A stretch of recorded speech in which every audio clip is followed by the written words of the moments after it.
5-day course on Bhagavad Gita. Today is day 2.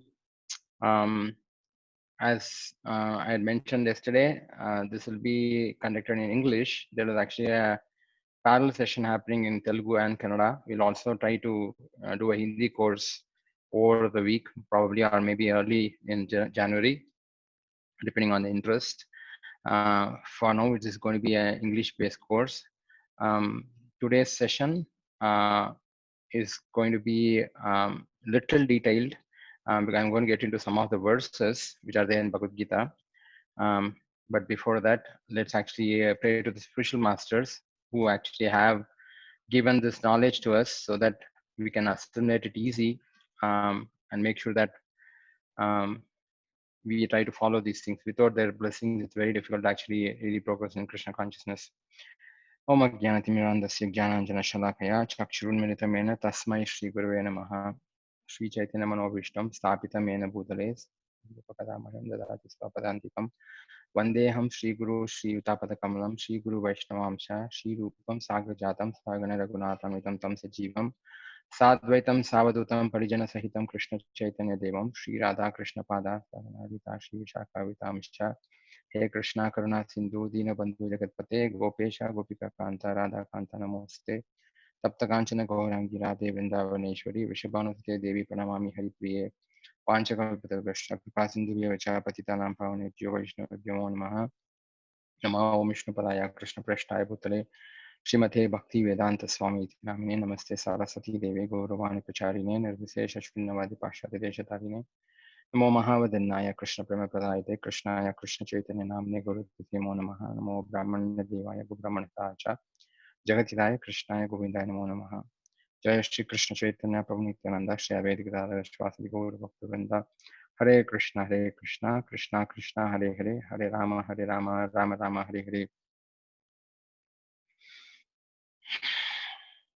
Hare Krishna. So today, before we start the session, I was just reading the Gita Mahatmya, which was composed by Shankaracharya.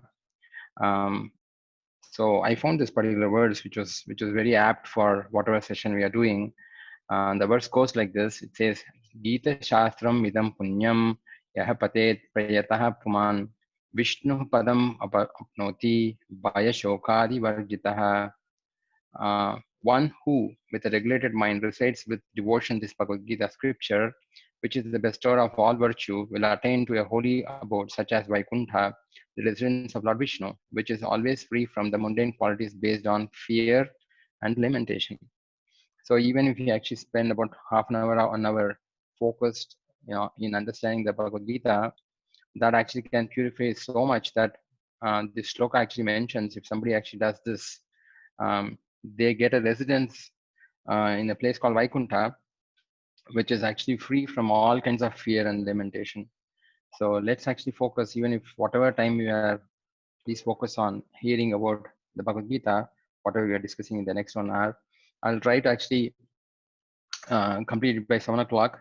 There may be some, depending on the questions, we may actually get extended. Because today's session actually has a lot of shlokas, which are there in Bhagavad Gita. I've picked up some of them. Just to give a glimpse of what is there in Bhagavad Gita. Many times we don't open up Bhagavad Gita as such. We buy it as it is and keep it as it is. So that's actually not the right attitude. But unfortunately, because of our conditions in life, we know that it's a holy book, but we don't open it at all. So I just want to share some of the shlokas which are there in the Bhagavad Gita today. Okay, with that, today's agenda, a little bit of recap we'll do because some of you people, some of the devotees did not join us today.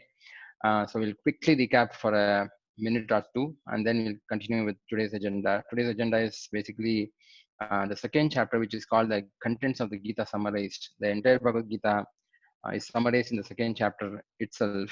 But of course, if you read the second chapter alone, you may not actually really get the ultimate understanding. Why? Because this is for somebody who is already familiar with the Vedic scriptures. They can understand this better. And for us who are not actually trained in the Vedic understanding, this might actually you might find it a little difficult. But we'll try to actually find out what is that summary all about. Then we'll get into the topic of yoga, because bhakti yoga is one of them. Bhagavad Gita talks about yoga. We have heard that.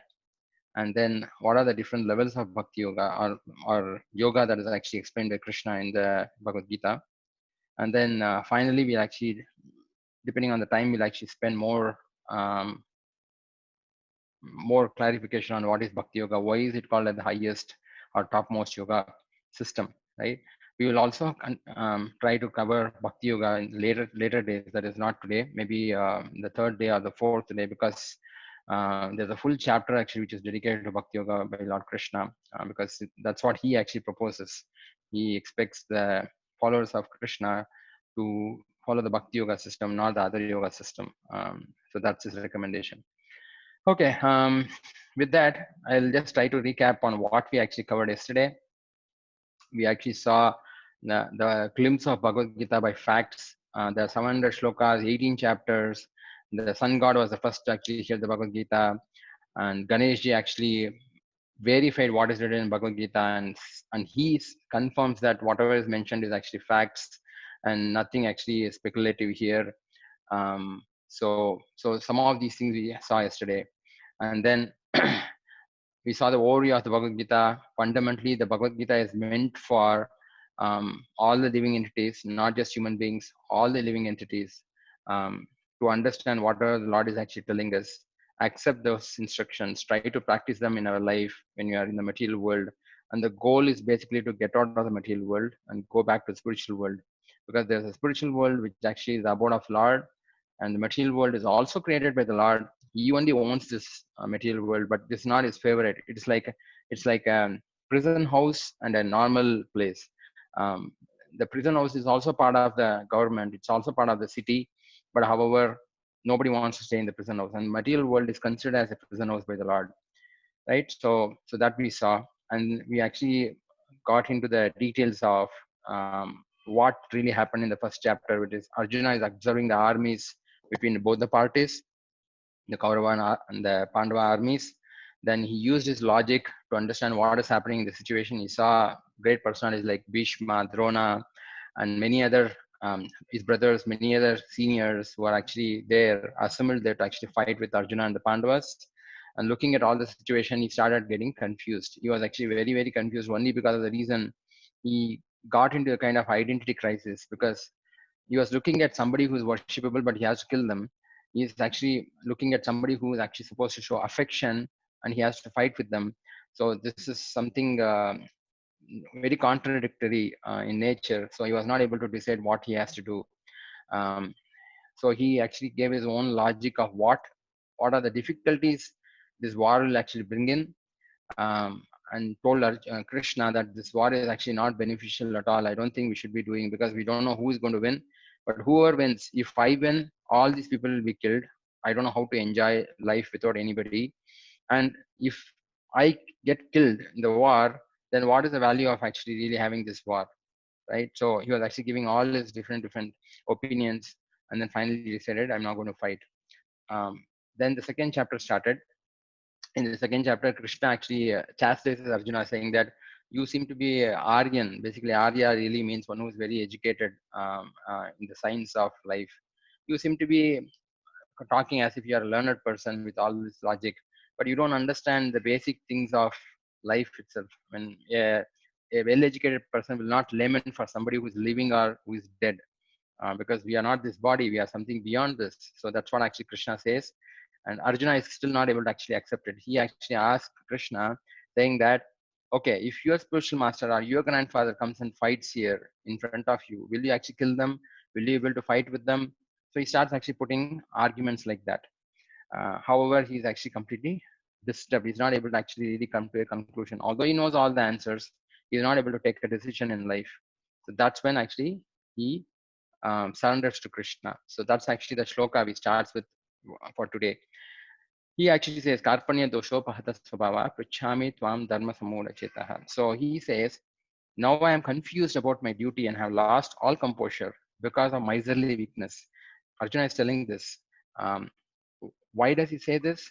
So far, Arjuna considered Krishna as his friend. He never thought actually Krishna is God or anything like that. He was just accepting him as friend because they both are always together, and Arjuna considered him as a friend. who's actually accepted as a chariot driver for him. So with that kind of understanding, he was arguing. Now he says, I know all the instructions, I know what knowledge actually Vedas gives, but I'm not able to make a decision because I don't know what is my duty right now. I'm confused. In this condition, I'm asking you to tell me for certain what is best for me. Now I am your disciple and a soul surrender unto you. Please instruct me. So this is the 7th shloka in the 2nd chapter. This begins the actual conversation in Bhagavad Gita between Krishna and Arjuna. Arjuna surrenders to Krishna and Krishna starts instructing Arjuna. So this is the first qualification for us. So we have to surrender to this, the spiritual master, or at least to start with, you have to surrender to Krishna because Krishna is one who is speaking the Bhagavad Gita. We cannot actually really have a, okay, I don't care about who is actually giving me this knowledge. So in that attitude, if you try to understand, it's a mystery. It's very difficult to actually really understand this. So he starts with that. The first thing that Krishna actually tells him after he surrenders is he quotes this shloka. He says, Dehino asmin yata dehe kaumaram vibanam jara tata dehantra praptir dhiras tatra namuhyati. He mentions this, that as embodied soul continuously passes in this body from boyhood to youth to old age, the soul similarly passes into another body at death. A sober person is not bewildered by such a change. So what Krishna is trying to hint here or trying to say is, we are not this body. We are actually inside this body. We are going through some transformation. The body is going through a transformation, but the soul remains the same. How do I actually understand this? There are various examples that can be given. If you see the pictures which are actually mentioned on the right side, um, the bottom picture actually shows that there's a child which is born, it grows up, it becomes a man, then it becomes old, and finally it becomes so old, then it dies, and then it becomes again go to the graves. Now the identities remain the same because as a child, my mom or my dad or someone who's very close to me used to call me by the same name. I grow up now. I become older than what I was in my childhood. They still call me by the same name. What has really changed? That means the body is changing, but my identity is still the same. That's the easiest way to understand that we are not this body. We are something beyond this body. People might say I am the mind, I'm the intelligence, or something like that. But it's definitely not the body. We'll understand more. Krishna calls our real identity as the soul, which is called Atma in the Vedic scriptures. Now, there's another example which is actually given on the right side. If you see, there's actually a parrot which is inside a cage, right? The man is actually taking care of the cage nicely, but he forgets to feed the parrot. So, how long will the parrot actually live in this world? It'll die if you don't actually feed the parrot. Similarly, if we actually understand that I am this body and take care of this body in various ways and try to actually fulfill the needs of the body, but forget the soul, we will not be happy, number one, and someday actually become so frustrated in life that sometimes we get to the level of committing suicide also, depending on our situation. Why? Because we are souls. We are supposed to be actually taking care on the soul platform, not on the bodily platform. But today's world is all about bodily platform. There's a interesting story, a very interesting story that I heard on this regard. There was once a petty merchant who was actually selling clothes, right? I mean, simple clothes like innerwear or shirts and things like that. So as he grew on older, um, he actually met a saint, and then the saint said, "You've done a lot of good work, but it's sufficient. You need to understand the goal of life. Let me take you to Kashi. Kashi is the Varanasi, basically, where um, mostly people who are pious actually go to Kashi just to see what's happening there. So they all go as a group, and this person also goes there. So when he goes there, he sees that lot of bodies are getting killed. I mean, there are so many bodies will come, corpses, basically dead bodies comes, and it's burning all the time in different ghats. So when he sees all these things, he gets a realization. So he tells the guru, "Thanks for actually bringing me here, Guru. I wasted all my life. I should actually, I should have come here long back to understand what is life all about. Uh, Only if I had actually been a merchant trading firewood instead of clothes, I would have made a lot of money." So no matter actually you give the truth to some people simply cannot actually accept the reality of this world. Why?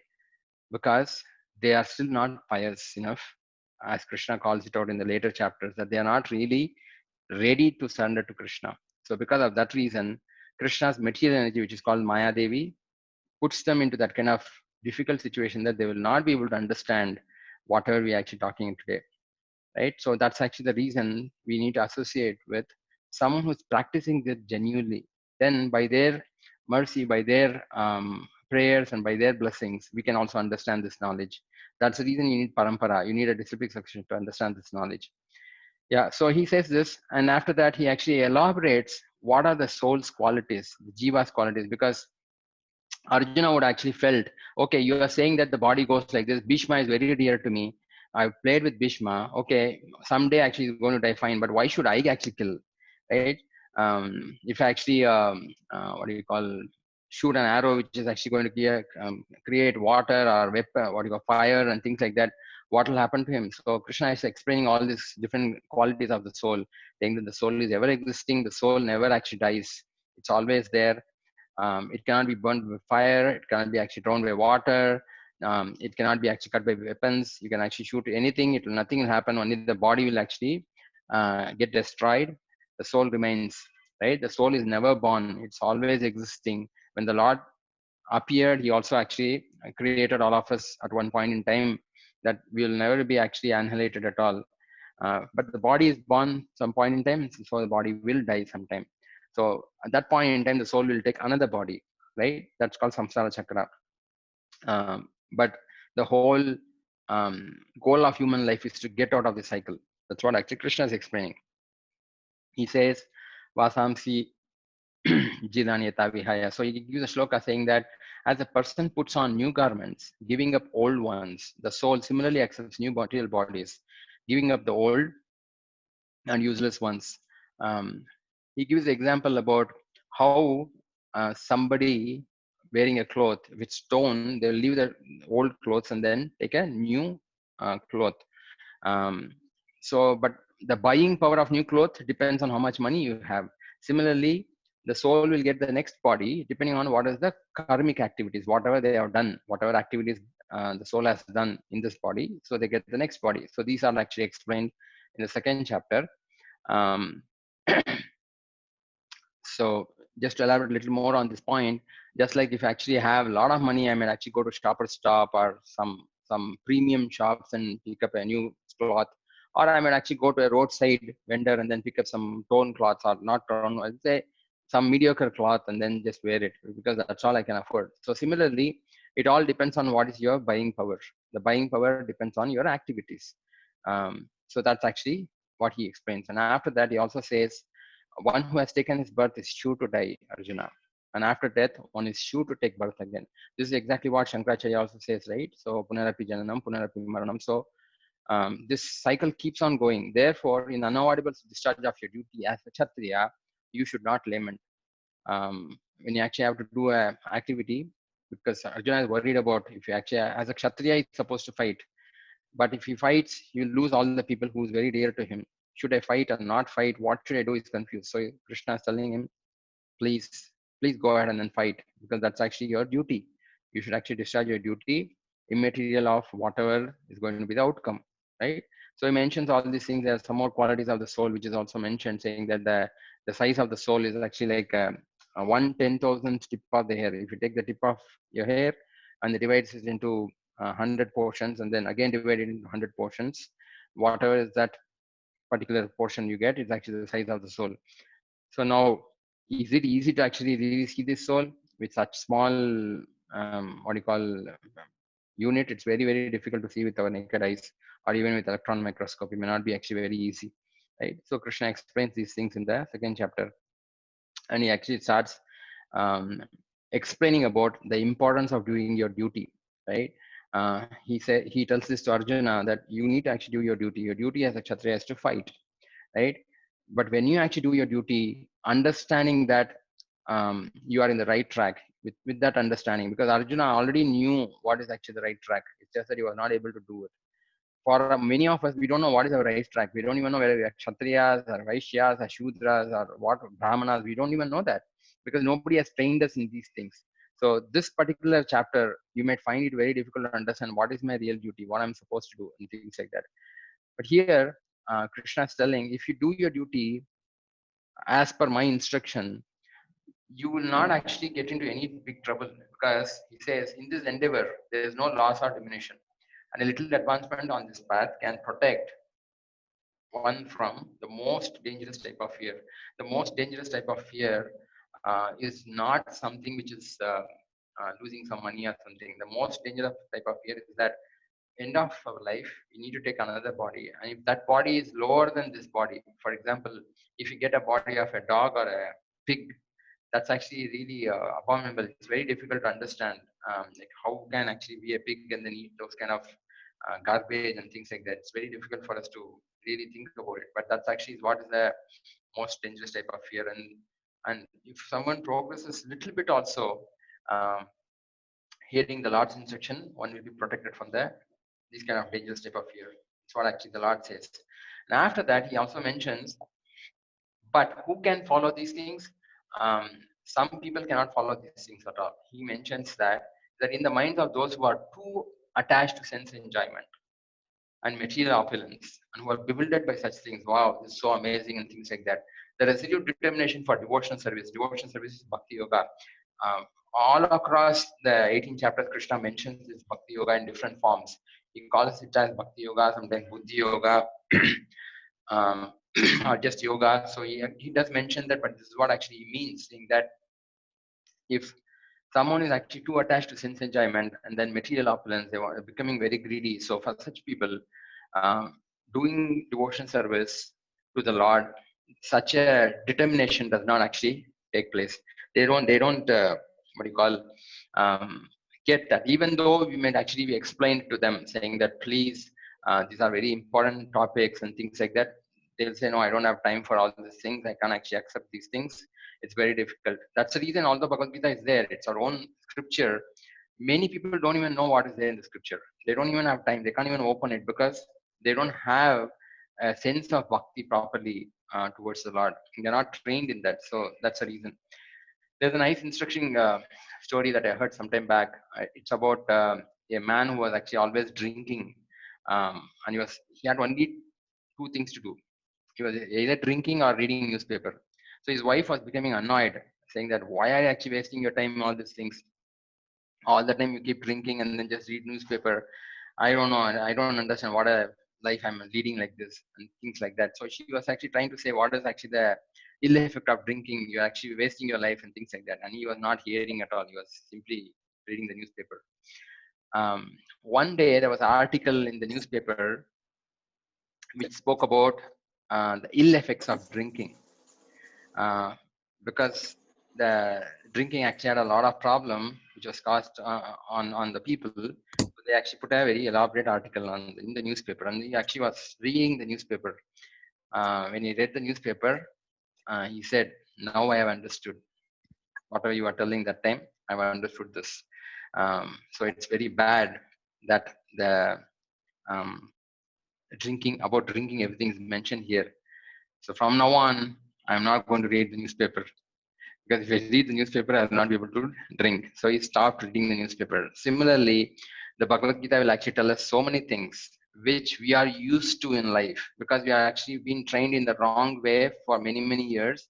When the Lord tells us something, we say, no, I can't follow this. So that's not going to take us anywhere, because end of the day, it's going to actually harm us more and more. Even if you follow a little, this is what actually says, even if you follow a little bit of what the Lord says, then it will actually protect us from the greatest type of fear. Um, Simply, even if you chant the holy name of the Lord, the Hare Krishna mantra, that will at least guarantee us a human form of life, even though we may not actually go back to spiritual world. If you don't follow other things, you will not be able to go. But if you simply chant the holy name also, even once, it will at least give us a human form of life. So, but then people can't actually take even that instruction seriously. So, and Krishna goes on to explain that you have this is a very famous shloka that many people would know, Karmani Vadikaraste, that shloka. That you have a right to perform your prescribed duty. Again, there is a prescribed duty, but you are not entitled to the fruits of action. Never consider yourself the cause of the results of your activities, and never be attached to not doing your duty. Um, so he mentions this, and there are various shlokas. I'm just picking up a few shlokas just to give a glimpse of what is there in that. You have a right to perform prescribed duty. What is the prescribed duty? I understand duty. Prescribe means prescription, right? So something will be prescribed. Okay, you are having some kind of a disease, so I give you this prescription of medicine, right? That's prescription. A prescribed duty means someone who is actually born as a brahmana. The spiritual master will actually, or who goes to when the children go to the Gurukul, they understand by the nature what is this person's um, mentality. Is he a Kshatriya, a Vaishya, a Shudra, a Brahmana? Based on that, they say, okay, you actually are supposed to be a Brahmana because your activities are very clear that you actually are very truthful and very simple-hearted. So you lead a life of a Brahmana. Such a training is absolutely not there in the modern day. It's already completely gone. Today is all about how do I ride a horse or how do I actually write software code even from the beginning of their life. This is actually not education, frankly speaking. But unfortunately, that's what is happening. But Krishna mentions that if you have a right to perform your prescribed duty, but you're not entitled to the result because the result I will give whatever is required, whatever is necessary. And again, do not get attached to the results of your activities because if you get attached to the result, you will not actually face the reaction for that, right? So he actually mentions all these things and then gives examples. He doesn't give direct examples. Once in a while, they give examples, but the spiritual masters, the previous acharyas, they've given elaborate commentary on all these things and giving examples so that we can understand what does it really mean to us in our life, right? Um, Krishna also mentions a man engaged in bhakti yoga rids himself both good and bad reactions even in this life. Krishna is not even actually telling us to actually do pious activities or uh, punya activities or papa activities. Sinful activities or pious activities. Saying don't do any activity. If you are going to do an activity, do that activity only for me. Because if you do a pious activity, you will go to the heavenly planets to enjoy life.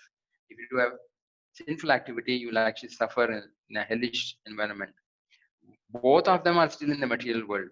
So please don't do activities which are going to bind you again. Do activities which are called yoga, which really means connection to me, to Krishna. Whatever you do for the sake of Krishna, such activity will not be a good activity, it will not be a bad activity also. So there's no reaction to such activities, right? So he mentions that he gives various shlokas to actually say why such a kind of activity will liberate a person towards the spiritual world. So net he says, please do your duty, but do your prescribed duty to please Krishna.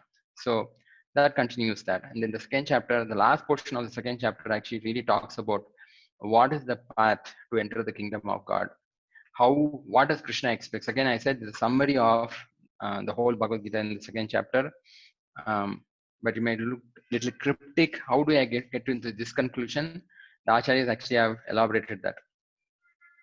However, when Krishna tells him, you have to follow yoga, you have to come to this stage, when you actually come to this stage, this is actually the behavior. Excuse me. This is the behavior of the person. Arjuna immediately asks, okay, you are talking about someone is in some, what do you call, even a snake comes, they'll not be scared and things like that. They tell me what do they do? How do they talk? I mean, what is the food that they eat and things like that? Give me that kind of example. Don't give me something which is, they'll be like this, they'll be like that and all, but tell me exactly what it is. So he asked this question, like that, what are the symptoms of one whose conscience is thus merged in transcendence? How does he speak and what is his language? How does he sit and how does he walk? He's asking very practical questions. Why is Arjuna asking these things? Arjuna knows all these things definitely, but he's asking on our behalf. And the whole Bhagavad Gita is all about Krishna and Arjuna's conversation for the sake of humanity. That you'll actually hear it in the fourth chapter. We'll try to cover that today. So Krishna actually answers back. He says, he gives about 6 or 7 points. How do they actually, what is their position? What do they really do? How do they behave? What is their lifestyle? In terms of difficulties, how do they behave? And all these things actually explains. One of the shloka is like this: one who restrains his senses, keeping them under full control, and fixes his consciousness upon me, is known as a man of steady intelligence. Uh, so what is he saying here? He's saying that one should actually keep his senses under full control. Keeping senses under full control is quite a bit of a challenge because when actually I'm hungry, I go on the roadside, I see some gulab jamun there, I feel like going and eating there. The senses are dictating me, okay, my tongue is telling I'm hungry, give me that gulab jamun. Or when a beautiful person goes across and your eyes actually go towards that direction, or for that matter, if you get a nice smell, somebody's cooking something, you feel like, wow, Somebody is making this nice pulao or something like that, and your nose is actually dictating what it wants, right? So, but you're not controlling your senses. Someone has to control the senses, and you have to fix your conscience upon Krishna. Then such a person is known as man of steady intelligence. Actually speaking, you will hear this in the third chapter. Arjuna says, "Oh, this is boss. I can't do this. It's not so easy because with my power, I can actually control even the wind. But controlling my senses and my mind is very difficult." But Krishna actually gives examples about how you can do this. Of course, for us, we are very lucky because we simply by chanting the holy name of the Lord, we will come to this condition automatically, because that's actually the benefit of following the Bhakti Yoga system. This portion is actually not Bhakti Yoga. This portion Krishna is giving in general, from a Vedic scripture perspective. Um, how does one come to the topmost perfection? So he's talking about that. He also gives the example about a person who is not disturbed by the incessant flow of desires that enter like rivers into the ocean, which is ever being filled, but is always still, can alone achieve peace, and not the man who strives to satisfy such desires. So desires will keep coming like waves in the ocean, but a person who doesn't actually try to fulfill those desires will be peaceful. But if you try to fulfill those desires, you will always be at you will always feel disturbed, because you will not be able to fulfill those desires. So you will be disturbed on that. So he gives these examples, and then finally actually gives this statement saying that that is the way of spiritual and godly life. If you actually live a life like this, at that kind of lifestyle if you lead, after attaining which a man is not bewildered, such a person will not be bewildered. In the sense, when you say bewildered, means you will not be disturbed, will not be confused. Even at the time of death, they will be very focused on what they really want. And if they die in this kind of consciousness, they will enter the kingdom of God. So but how do we get into this level of mentality? That's actually the rest of the Bhagavad Gita actually talks about. The 12th chapter really talks about how one can actually practice the Bhakti Yoga carefully, right? So the rest of the chapters also talk about this. So this actually is the conclusion of the summary of the Bhagavad Gita in the second chapter. I'm trying to actually cover as much as possible because we have limited time. But if you read the Bhagavad Gita second chapter, the purpose actually explains this more clearly. It actually gives us a glimpse of how should we actually live in this world, right? Okay. So the next thing that actually comes into our mind, which Krishna is expecting, is yoga. Now, what is yoga all about? So the moment we say yoga means we actually sit and meditate. So that's actually the picture that we get in our life. But yoga really means very simple. Yoga really means we have to actually link up ourselves with God. That's all it is. When you try to connect ourselves with God, that is called yoga. Now, if I connect to God through activities, it's called karma yoga. If I connect with God by gaining knowledge, it's called jnana yoga. Or if I actually connect with God by sitting and meditating, mentally meditating, it's called jnana yoga. So like this, bhakti yoga really means you actually are directly trying to serve the Supreme Lord in a more personal way, right? So that's much easier for this age compared to the other yoga systems. So now let me give a very simple example about this karma yoga. So imagine there's actually a thief who actually has a knife. So he's going to use a knife to cut somebody, or poke at somebody or kill somebody.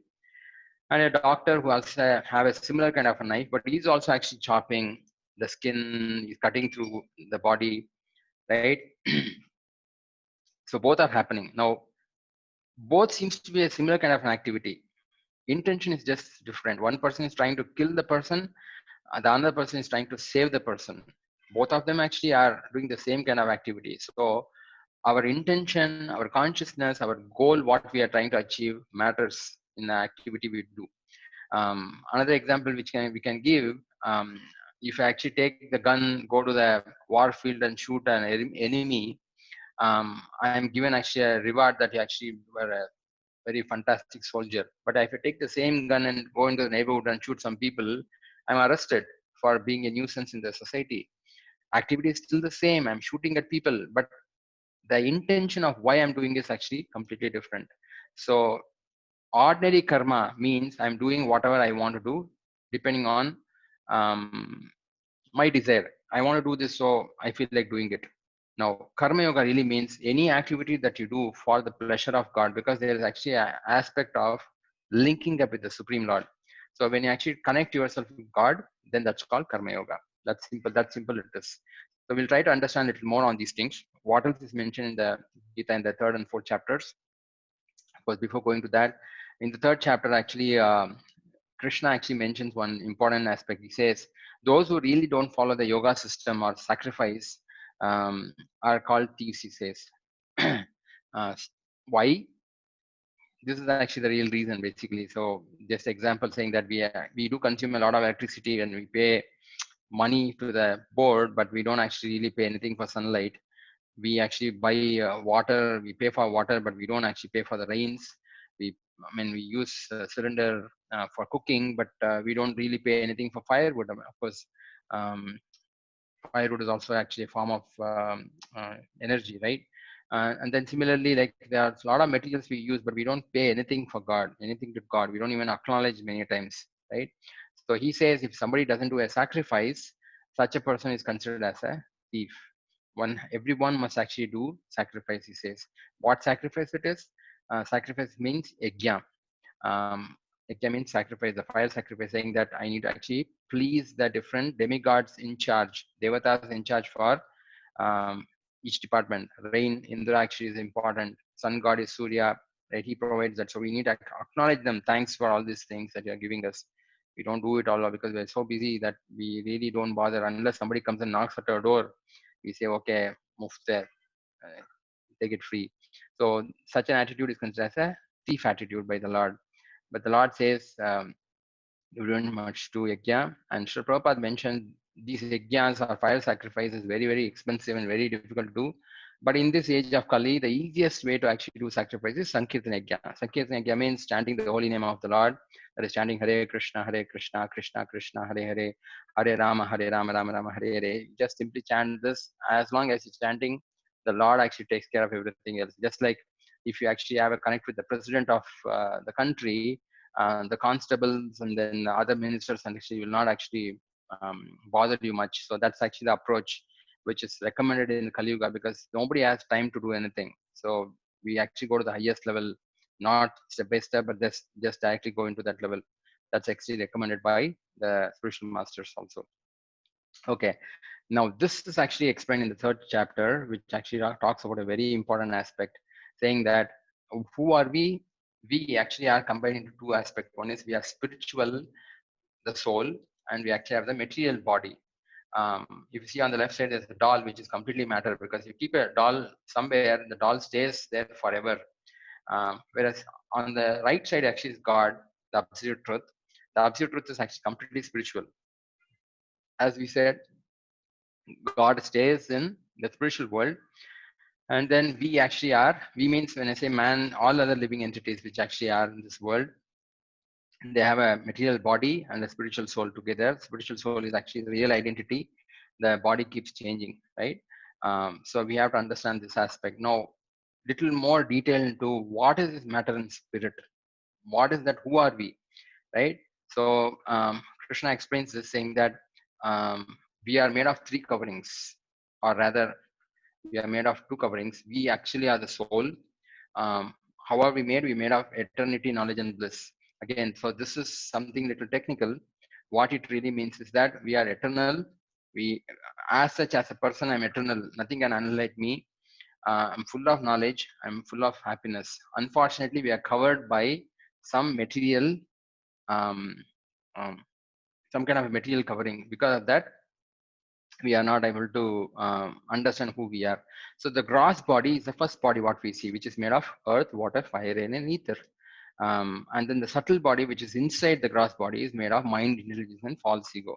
So these three together, or these two together, covers our real self. That's why we are not understanding who we are. When you see the mirror, you see the gross body. You don't even see the subtle body, and we think this is so and so, that is so and so. We identify the gross body and then give names, but actually the soul doesn't have this kind of names. The soul actually is eternal. I would say eternal servant of God, right? So when you go back to the spiritual world, only the soul goes. The material body doesn't go there. The material body keeps changing in this world. So this is actually the Lord explains that little more detail. And then he talks about himself, about God himself. He says, um, there are three aspects of God. The example given here is, if you see, I put an example about a train, right? If you see from a distance, the headlight of the train looks like just a light. You'll just see it's a light, nothing more than that. So when you get closer, you can see actually the train is actually a long, what do you call, carriage of bogies. So you can see what is there and then moves around here and there. Now, if you get into the train, you see there are a lot of people there. There's interactions happening, and there's so many things really. So these are the three aspects of God. So what does it really mean? What it really means is the God is actually considered as three aspects. One is called Brahman, which is actually the Brahmajyoti, which is the light. Everything comes from Brahman, that's true. And beyond that is actually Paramatma. Paramatma is actually the localized aspect. That means Krishna is staying with us in our heart, guiding us, looking at what we are doing.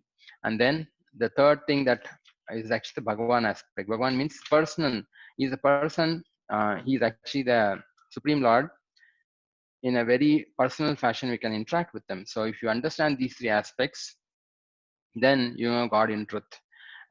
Many people don't have any clear understanding. Most of them, at least in India, we think actually Brahma Jyoti is ultimate. Everything after death will become one and things like that. But that's actually not the ultimate truth. It is not false, but it's not ultimate truth. Beyond that, actually, there is Paramatma, and beyond that, actually, is Bhagavan. Bhagavan. The explanation about Bhagavan is actually there in the latest chapters of Bhagavad Gita.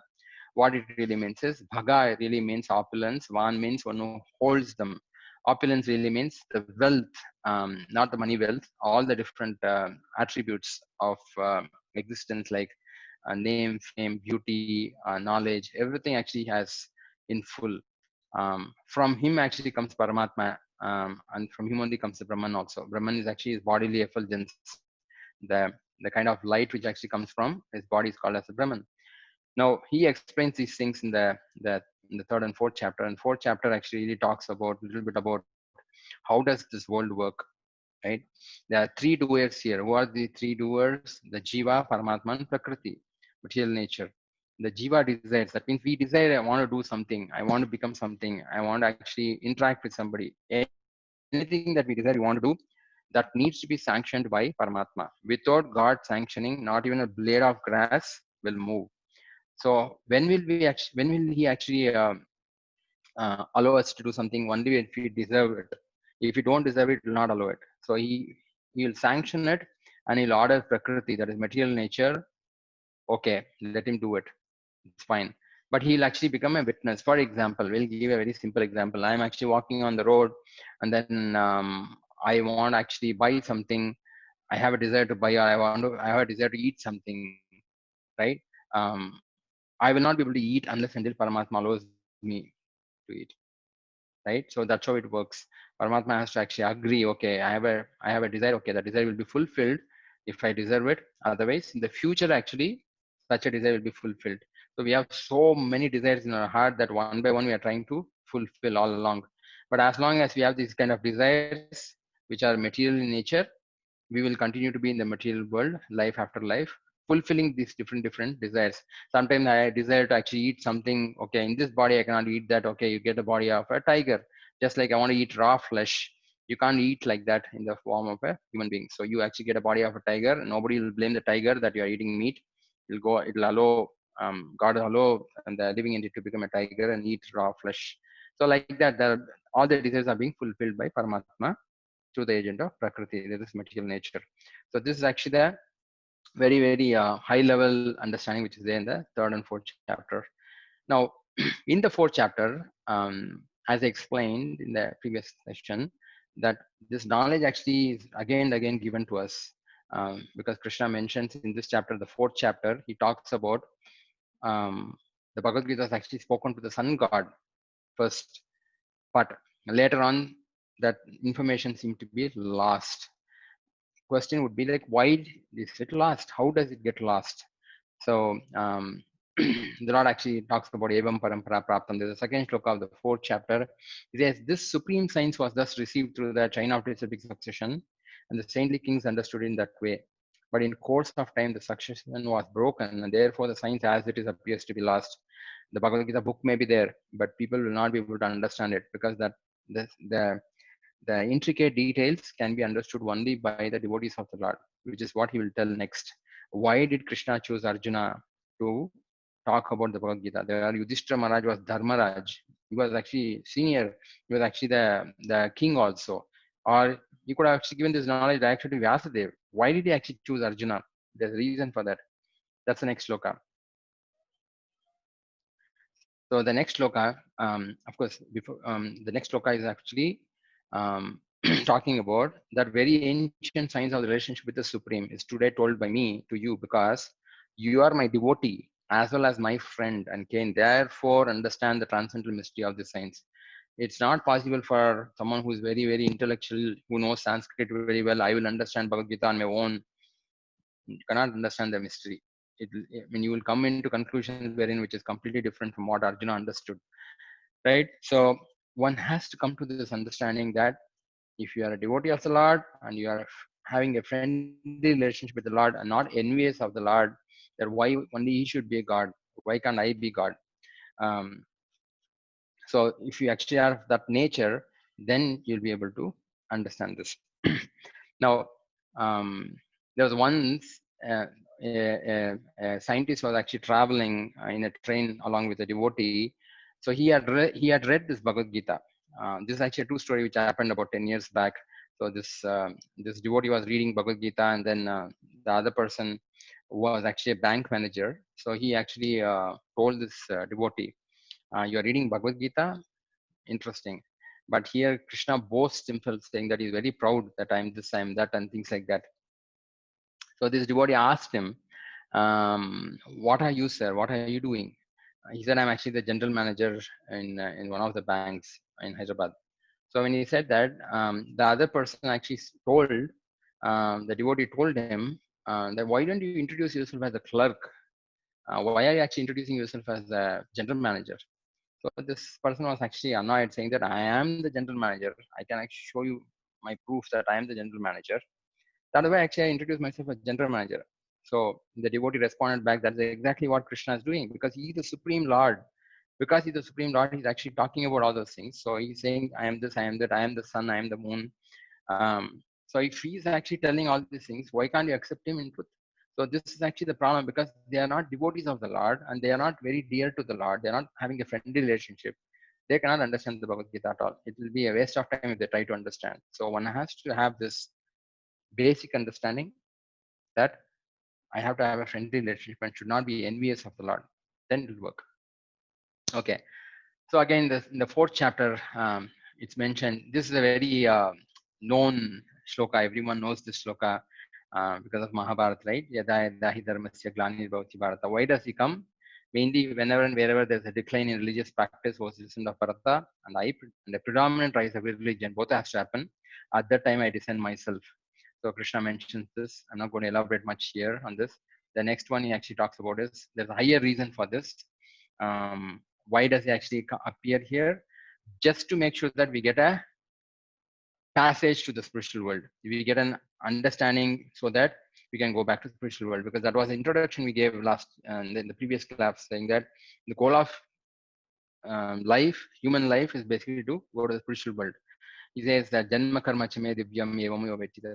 He says, one who knows the transcendental nature of my appearance and activities, that is Krishna's appearance and activities, upon leaving the body, take his birth again in this material world. They will not be born again. Where do they go? The soul, as such, we will go to the eternal abode of Krishna. We will stay with him in the Vaikuntha planets eternally, because that's our real home. There are many poems which are there. Many great sages like Purandaradasa actually have sung that. They've actually sung like "Alli de nammane illi bande sumane," something like that. Right? What it really means is, I came here just for temporary sake. This is not my real house. My house is really in the spiritual world. So he mentions all these things in the fourth chapter, right? And he also gives more examples, saying that he also gives more examples around. Um, what does he give? Somebody is trying to call me, so I got distracted. Sorry about that. Just give me a second.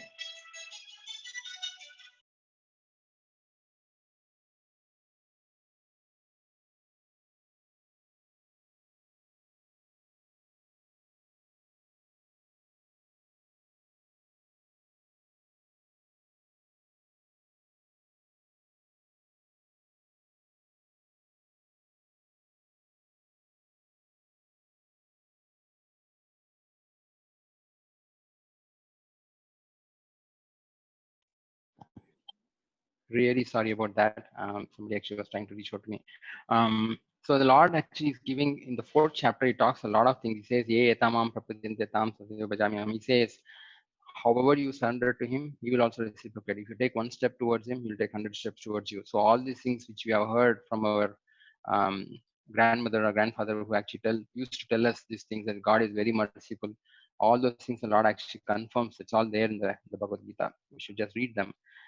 So here, if you understand the Lord's appearance and activities, then at end of life, you'll actually don't have to take another birth like this. Instead, we'll actually go back to the Supreme Lord. He mentions that. Then the next thing actually mentions is actually the different yoga levels. At the chapter 5 and chapter 6, I'm going to summarize it in just one slide because we're actually running short of little time. It's okay. Um, there are different levels of yoga systems he talks about. And from a basic level, he goes up to the topmost level. His recommendation is Bhakti Yoga, but he also mentions about different yoga levels. What are these? First level, the basic most level is Karma Yoga, which means you actually do an activity and then dedicate the result of that activity to God. That's called Karma Yoga. Next thing he talks about in the fifth chapter is Nishkama Karma Yoga. Okay, what is the difference? The activity is that you actually do this activity and please the Lord by that activity, but don't expect anything in return. How do I give an example? I like to actually cook something which I like to do. So I actually prepare that food and then I will actually offer it to the Lord, saying as Boga, take it, please take it, and then I take it as Prasad. So that's actually called Karma Yoga. That's not Bhakti Yoga because here you are not following anybody's instruction. You are just doing this because you like to do it. Nishkama Karma Yoga really means I'll actually cook something, but then I don't have any desire to actually do it because my family people actually want me to do cook something. I'm going to cook that, so I'll do that selflessly. I'll actually work. This is the second level of yoga. The third level of yoga he talks about is actually the Jnana Yoga system, wherein you actually acquire knowledge because he tells Arjuna that any activity you do, you need to actually get the knowledge of why you are doing that activity. So knowledge is actually better than actual physical work, he says. He mentions that because by doing that, you'll come to perfection. He mentions that. The Lord mentions that. Now, after that, in the end of fourth chapter, he says, stand up and fight. So Arjuna is very confused, saying that, first of all, you say knowledge is better than work. Fighting is again work. What is actually knowledge there in fighting? So how do I understand this? Then Krishna actually explains it a little more detailed around what are the higher truths about it. He says, fight for me. If you actually are going to fight for yourself, that's actually considered as karma yoga. But if you actually fight for me, I'm telling you what you need to do. You just simply do that. That's called bhakti yoga. He explains all those things a little more in detail. And then he actually comes to the stage of jnana yoga, which is actually the the mostly followed system in today's world. It's just mental meditational path. People sit and then sometimes they snore, but most of the times it's just like you are doing it for good health. But actually, the Ashtanga Yoga process is actually 8-step process. It's not that simple to do. It takes a long, long time. In the olden days, they used to actually sit and meditate for hours together. This yoga system actually is practically not feasible. Maybe one or two people may actually really do because their health is good and things like that. But mostly, it's very, very difficult to actually follow this system of yoga. This is mental meditational path. It's not that you're actually going to meditate on a flame or something like that. This is not what Krishna says. Krishna mentions in the Bhagavad Gita 6th chapter. He explains about how one should sit, what should be one's lifestyle, what kind of food one can eat, whom should he associate with, and then practice this yoga system by controlling the breathing process and things like that. He mentions all these things. And the end of the 6th chapter, he actually talks about uh, Bhakti Yoga is actually the topmost system. Although there are other yoga systems which are actually available, Bhakti Yoga is actually the topmost. And then that's because that's my opinion, he says. So that's actually the 6th chapter. It ends with this shloka saying that yoginam api sarvesham madgatena antaratmana shraddhavan bhajate yomam same yuktatama mataha. What does it really mean? And of all the yogis, right, the one with great faith who always abides in me, thinks of me within himself and renders transcendental loving service to me. He is the most intimately united with me in yoga and is the highest of all. And that is my opinion. He is a person, so he has his opinion. God has his own opinion. We may actually disagree with that. The very interesting fact about the Supreme Lord is that he does not force anybody. Even the atheists also get their food. Even if somebody says that there's no God, they also get food. And those who actually serve the God in a loving way, they also get food. He doesn't actually force anybody, but it's our own, for our own sake, we should actually really do this and understand this. It's a very important aspect here because he mentions of all the yogis, whatever he's explained so far, uh, who were actually with great faith that the Lord is actually the supreme, and then with that mindset, we actually remember the Lord all the time, which we many of us do that. I mean, people actually remember the Lord, and then what they don't do is the transcendental loving service. We don't really take time to actually serve the Lord sufficiently. We neither chant the holy name of the Lord or do some activities will actually please the Lord. We don't even hear about what pleases Him and things like that. If we do that, if we really do that, such a person is very intimately united with the Lord. Here in this case, Krishna would actually reciprocate. God will reciprocate with such a person because you are trying to serve a person. The person also is wants to serve you back. So there's actually a very intimate relationship between God and the living entity, right? So this is actually Krishna's opinion, and he ends the sixth chapter with this message saying that um, Bhakti Yoga system, which is actually the devotional service system, is actually the ultimate of all the yoga system. Of course, it's easy to follow that. I just cover that portion and come back to this.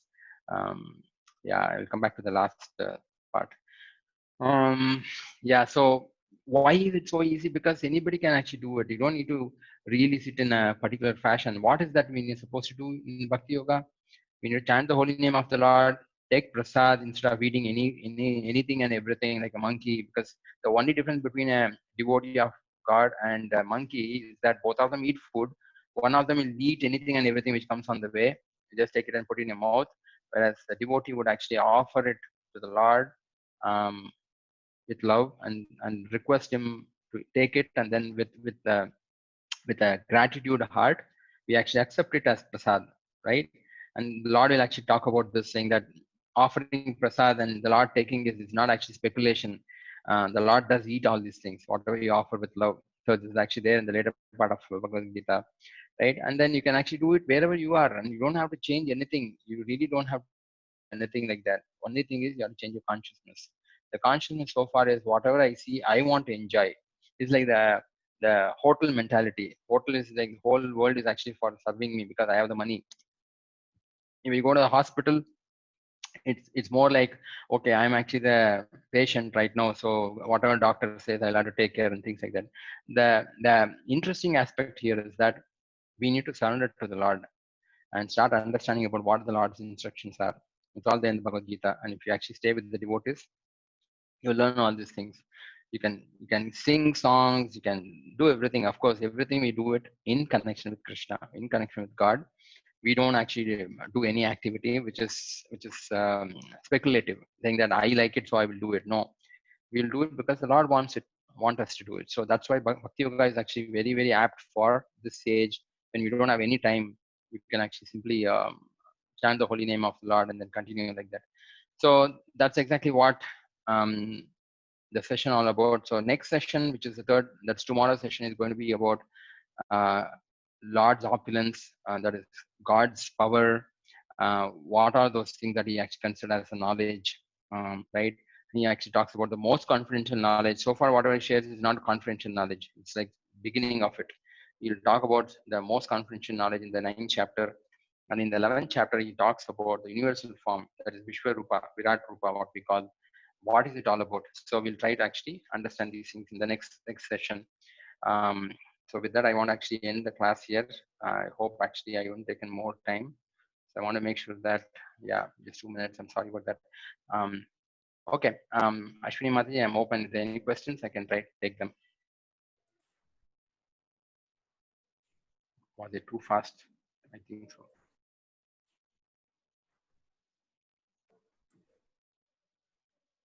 Yes, Mati. I think no questions as such. Okay. Okay. We'll Did wait for anybody another want? 2-3 minutes. Sure. Sure. Yes. Um. Yes. You said envious. I mean, you can actually unmute yourself. Can they unmute themselves, Mataji? Is that possible? Yes, Prabhuji. Yeah. How do we know we are envious to God? Oh, okay. Okay. That's a very, very good question. Thanks for asking this question. Um, so when do you feel that actually we are envious of God? The Shastras actually mentions, not in the Bhagavad Gita directly, it's in the Srimad Bhagavatam and other Puranas. It does explain, because of this envious nature, why is God has to be the center of everything? Why can't I be the center of everything? When I get into difficulty, then I blame God. I really don't accept whatever God is putting me into, or a situation that I'm getting into. So those are actually glimpses of saying that why God should be the controller? Why can't I be the controller of my life? So it's such kind of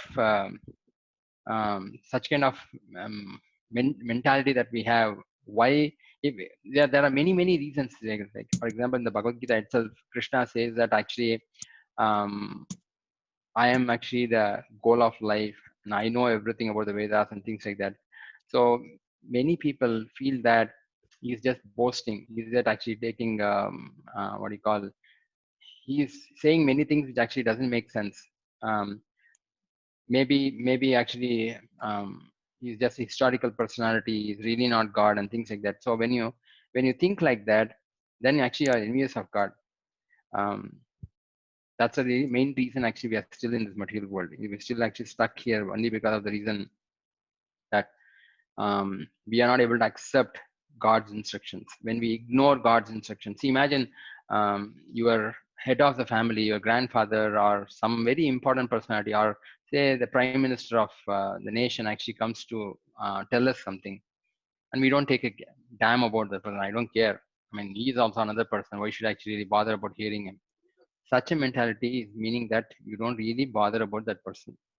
If you actually have such a mentality, that means you are envious of that person. That's the explanation the Shastras really give, right? Um, does that help? Because see, I mean, explicitly we don't actually normally what I've seen in my interactions is that women normally are not very envious about God.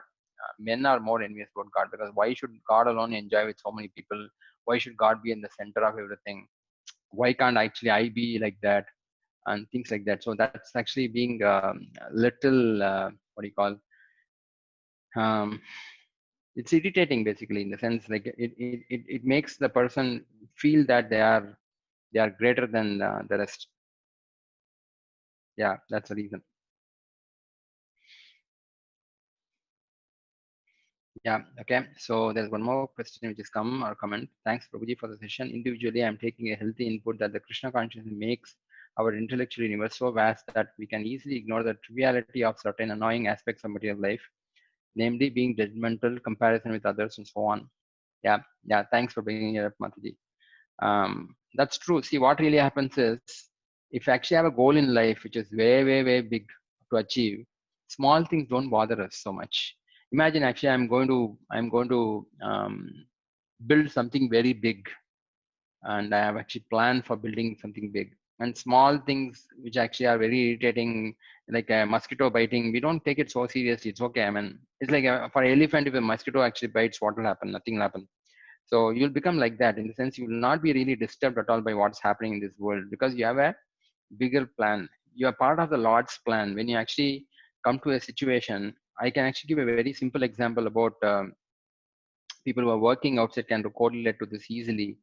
Um, Imagine actually the company makes some policy and then rules and things like that, and then you are part of the policy. You are part of the plan makers, right? So you actually make the plan.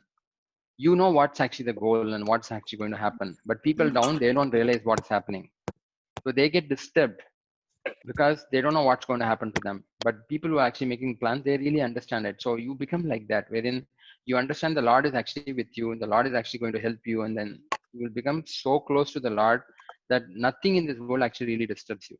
You become like that, but that takes time. It doesn't actually come overnight. By practice of this process, associating with the devotees and seeing senior Vaishnavas behaving, you will actually pick this up. Yes, Prabhuji. Yes, I understand. Thank you. Yes, thanks, Maraji. There is another question. The Supreme Soul is within an individual. So why doesn't he control it to prevent bad deeds? Is it just because of an individual karma and fate and destiny? Okay. Um, yeah, so this is actually the whole things about fate, destiny, endeavor. It's actually a big topic. I did not touch that because 1 hour is a little less to actually really explain that. But in short, we can understand this aspect. um, Paramatma is actually there with the individual soul. The individual soul and Paramatma, super soul, both of them are sitting on like a two birds on the same tree. One bird is actually eating the fruit, the other bird is just watching. The supreme soul or the super soul, Paramatma, does not actually do anything. You just watch and then permit something. Now, the Supreme Lord keeps telling us, please don't do this in the form of Bhagavad Gita, or even, for example, you can understand this in a very simple aspect. When you are a child, when you actually wanted to copy first in the exam, I'm giving this example because I've gone through that. When you actually try to copy in the first time in the exam, you feel a little guilty. Should I really do it or not do it? So that time, because your heart is little pure, the Lord says, no, don't do it. So there's some amount of influence of the Lord on us. But if you're born in a kind of a dirty family, which is common to all these things, they don't feel any disturbance. So someone who's born in a pious family, they actually get all these things like, okay, I should be pious, I should not do these things, I should not exploit women, I should not do this, I should not do that. So many things you actually get by default. That's because you're born in that kind of family. The Lord actually gives you that opportunity so that you are thinking in the right direction. Lord always tells us something, don't do it. But unfortunately, we become completely ignorant about the Lord's presence in our heart. He can control us, definitely. But if he controls us, then there won't be any love. It's just like I'm taking a gun and showing you and saying that you love me. That's not love. God can do that, but he won't do that. In fact, he didn't tell this to Arjuna also. After everything is done, Arjuna said, when Krishna said, whatever you want to do, you do. I've told you everything. If you want me to repeat it, I'll repeat it again. But you take a decision and then do whatever you want. So that's the mentality the Lord expects us. Love has to be voluntary. It cannot be actually forced. The Lord does not force anyone in the material world. So that's actually the easiest way to understand this aspect, that Supreme Soul will not force us to do something. Yeah. Thank you, Prabhuji. No problem. There's a next question. I acquaintance with Gita, totally knowledge based first time. Thanks very much, Prabhuji. Okay. Yeah, so there are more information. I mean, my mom used to tell when I was a kid, thinking that whatever you learned is just this much, and then the ocean is actually the knowledge. But we are not too much interested in knowing a lot of knowledge. We just want to know whatever is necessary to please the Supreme Lord and get out of the cycle of birth and death. Because staying in the cycle of birth and death is annoying, because sometimes it's like a giant wheel, right? Many of you have gone to the giant wheel. So if you go, when you go up, you feel very nice. When you come down, you feel like vomiting, right? So when you actually go to this heavenly planets, you feel very happy. But when you are forced to come to this material or the earthly planet or the hellish planet, it's very disgusting that I have to. I was so-called great personality. Now I become a dog in my next life. Oh man, this is not acceptable. It looks very odd for us, but then it happens. So the Lord is telling, leave all these things, come back to me. Right? So if you actually accept it slowly, step by step, we can definitely come to that goal of life. Yeah. Yeah. Thanks. Keep hearing. You will actually make progress. I can assure you that. Yeah. Thanks. So tomorrow's session is going to be again interesting, because you'll know the opulence of God. You'll know the knowledge of God. So we have heard a lot of things about um, is Lord Shiva greater, or Lord Vishnu is greater, or Krishna is greater, or Ganesha is greater. So many doubts keeps coming. And then how Krishna actually handles that kind of questions. There in the Bhagavad Gita, our own Bhagavad Gita actually has a solution. But we haven't actually seen it. Why? Because we'll actually start fighting. I remember 10, 12 years back, I was distributing some of the Bhagavad Gitas in one of the places. I was actually holding Bhagavad Gita in hand like this, and then one person was walking, and then he thought actually I'm holding a snake or something, and he jumped out, saying that, oh no, I don't want, because my mom has told me, my grandmother has told me, don't ever bring that book inside, because when Krishna comes inside, he will divide the family into two. He'll divide the family into such a division that there'll be quarrel at home. I was really confused, like why would he actually create such a situation? Why would God divide a family into two? Then I actually went and asked a few senior Vaishnavas saying, what does that really mean? So they said, very interesting, they actually gave explanation they gave. It's because by default, some people will not like Krishna. They will not like God. They want to ignore God. That's why we are there in the material world. Now, I have God, and God is coming inside. So inside the family, there'll be Pandavas and there'll be Kauravas. Then there'll be Mahabharata war. That, wow, this is actually a new explanation I've ever heard. So that happens sometimes. Why does it happen? Because some people don't want God, and if between husband and wife, one wants God, one doesn't want God in life, you know what will happen between them, right? So the whole family will get divided again. So nobody is an atheist here. Nobody is actually a hater of God. um, I don't think anybody would be like Hiranyakashipu or a Kamsa or a Ravana kind of personality these days. They may be there, but I don't think anybody of that nature is there here. Just that they are ignorant about the facts of life, of what Krishna is actually explaining. So yeah, so if you actually take it in a proper perspective, you understand who God is, what are his opulence. Sometimes they say, right, Allahu Akbar, they say, okay, Allahu Akbar really means the God is great. How great he is, they don't have the answer. That's there in the Vedic scriptures. In the Bhagavad Gita, Krishna explains about how great he is, right? What does he do and how does he do? Where does he live? What are the activities he does? All these things we'll start hearing in the third tomorrow's class. So I would suggest go back. If you have a Bhagavad Gita copy, please open the Bhagavad Gita copy and read through some of these shlokas. You will feel so happy that you have got the treasure of your life. Somebody is waiting for us. Please come back, end of life. I'm waiting for you. You will get that kind of a message as you progress, and you feel like, okay, I have some friend who's waiting for me. I'll have to go someday. So that mentality will actually make you so peaceful that the superficial difficulties that are there in this world will not actually, even if some people are not there helping you, you'll always feel that Lord is there with me. Why should I actually depend on anybody else? So you'll feel very comfortable. Yeah. Okay. I think we are 15 minutes out of time. I'm sorry, actually it took a lot of time. So I hope actually this was useful. Please join tomorrow's session, and we will continue to have the discussion. Okay. Is that okay, Mataji? I mean, I think we don't have any more new questions. So can we end here? Yes, yes, Prabhuji. Thank you so much. You can stop the record.